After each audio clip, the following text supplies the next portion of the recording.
The main event of Super Clash has finally arrived, and Magnum TA is ready to unleash his fury on Ric Flair. In a pre-match interview with Larry Nelson, Magnum vows to put an end to their bitter feud once and for all, declaring that he'll stop at nothing to claim the World Championship. With his trademark intensity burning brighter than ever, Magnum promises to deliver a devastating belly suplex that will leave Flair reeling. As Flair struts out to the ring, resplendent in his gaudy green robe adorned with brown feathers, he's determined to prove why he's the world champion. The bell rings and these two wrestling titans lock up, each refusing to back down. They exchange holds, with Magnum showcasing his technical prowess and Flair relying on his cunning and experience. The action spills into the corner, where Magnum gains the upper hand, wrenching Flair's arm and sending him stumbling back.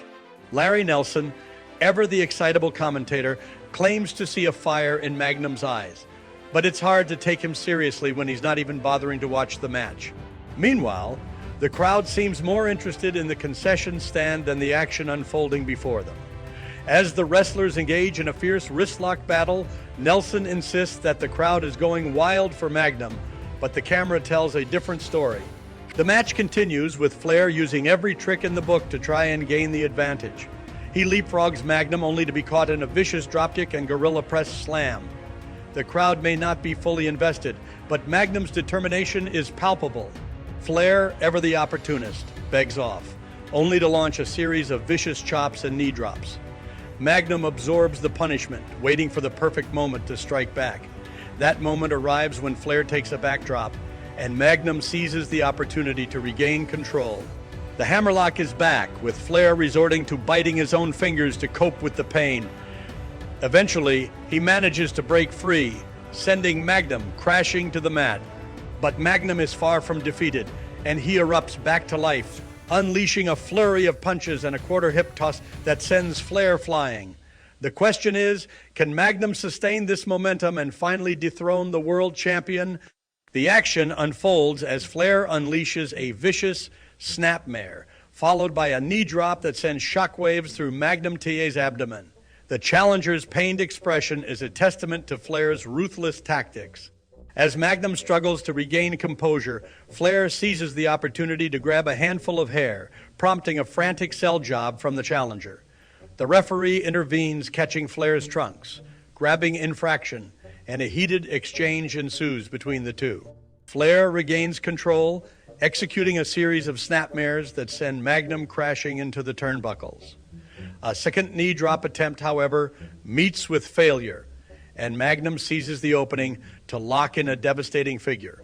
Four-leg lock, Flair's shoulders slump to the mat, and for a fleeting moment, it seems the title might change hands. The Nature Boy manages to yank himself to the ropes, breaking the hold. But Nelson's commentary suggests Flair's legs are on the verge of collapse. Magnum refuses to relent, dragging Flair to the center of the ring and attempting another figure, 4. This time, Flair kicks out, using a headbutt to the stomach to regain momentum. The champion attempts a vertical suplex, but Magnum blocks it, countering with a thunderous suplex of his own. The near fall sends the crowd into a frenzy, convinced they've witnessed a title change. The action spills outside, with Flair sending Magnum crashing to the floor. Back in the ring, Flair resorts to underhanded tactics, using the ropes to gain leverage on a hammerlock. The referee is hot on his heels, suspicious of Flair's intentions. As the match wears on, Flair unleashes a flurry of chops followed by a crucifix attempt that yields a near fall. Magnum retaliates with a sleeper hold, but Flair's cunning allows him to escape, using the ropes to break the hold. The challenger's subsequent body slam and splash attempt are thwarted by Flair's knee to the gut. As the 20-minute mark approaches, Flair targets Magnum's knee, setting the stage for a dramatic figure, 4 reversal. Magnum's screams echo through the arena as Flair cranks the hold, but the challenger somehow manages to turn the tables, shifting the pressure onto the champion. Flair's agony is palpable as he clings to the ropes, desperate to escape the hold. In a stunning turn of events, Flair executes a back heel trip. spinning Magnum into an inside cradle that yields a near fall. The action is far from over as these two warriors continue to clash in a battle for the ages. The action spills outside as Magnum TA unloads with a flurry of right hands, sending Flair crashing to the apron. But in a shocking turn of events, the referee refuses to call for the bell, claiming Flair's own momentum sent him tumbling over the ropes. The two combatants take their brawl to the floor, where Flair's attempted post-run ends in disaster, leaving him eating the steel instead. Magnum seizes the opportunity, striking while the iron is hot, and Flair's face begins to paint the canvas red in Chicago.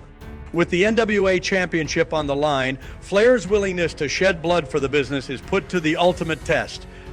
Magnum senses his opponent's vulnerability and unleashes a barrage of punches, sending Flair stumbling.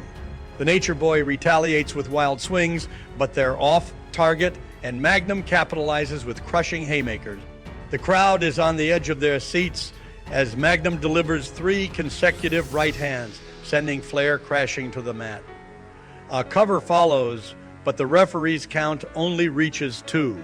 Magnum whips Flair into the corner, setting up a backdrop cover, but again the referee's count falls short. The Magnum TA Express is rolling full steam ahead with a headlock takeover and a head scissor slip out, only to bridge into a backslide and narrowly miss the pin. The action reaches a fever pitch as Magnum sets up his patented belly to belly suplex. But Flair's boot inadvertently takes out the referee, leaving the official down. The delay in the referee's recovery adds to the drama, and when he finally makes the count, it's only good for 2. The match descends into chaos, with both men trading blows and counters. Flair attempts a waist lock, but Magnum reverses it into a corner smash. The referee's count reaches 2 once more, but Flair refuses to give up, pulling Magnum down by the trunks into a reverse cradle. In a stunning turn of events, Flair sits down on Magnum's legs, using a handful of trunks to secure the pin and retain the NWA World Championship in 19 minutes and 10 seconds. As I reflect on this classic encounter, it's clear that Magnum TA was destined for greatness, possessing all the tools to lead the NWA into the 1990s. Tragically, fate had other plans, and a devastating car accident in 1986 cut short his promising career.